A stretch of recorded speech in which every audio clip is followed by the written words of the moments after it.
Hüüru küla mainiti juba 1241. aastal Taani hindamisraamatus.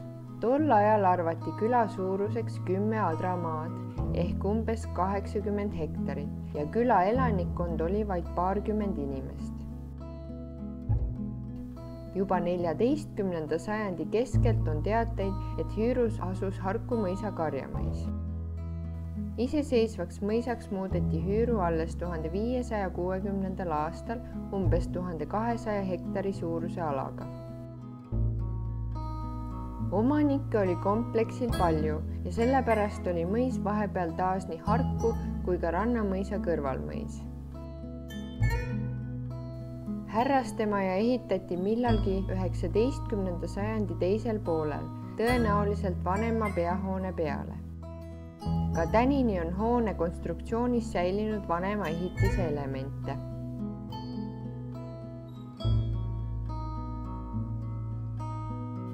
Mõisat on alati läbinud Keila ja Harku vaheline maantee, mis lõikab kompleksi pooleks.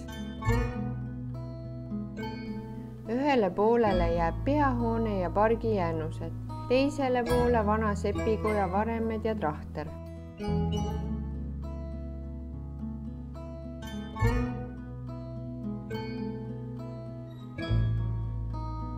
Jõge ületav sild on aastasadade jooksul korduvalt uue ilme saanud ja praegune asub tegelikult esimese asukohast mitukümmend meetrit eemal.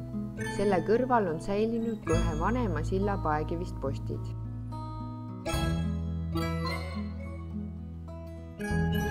Aastal 1925 kasutas mõisahoonet Harku kool, mis asus seal 73. aastani. Vahepeal oli hoones ka pood, korterid, Harku külanõukogu täitevkomitee, Konstantin Pätsi muuseum ja raamatukogu. Praegu kuulub peahoone Saue vallale ja seal toimetab aktiivselt MTÜ Hüüru külaselts.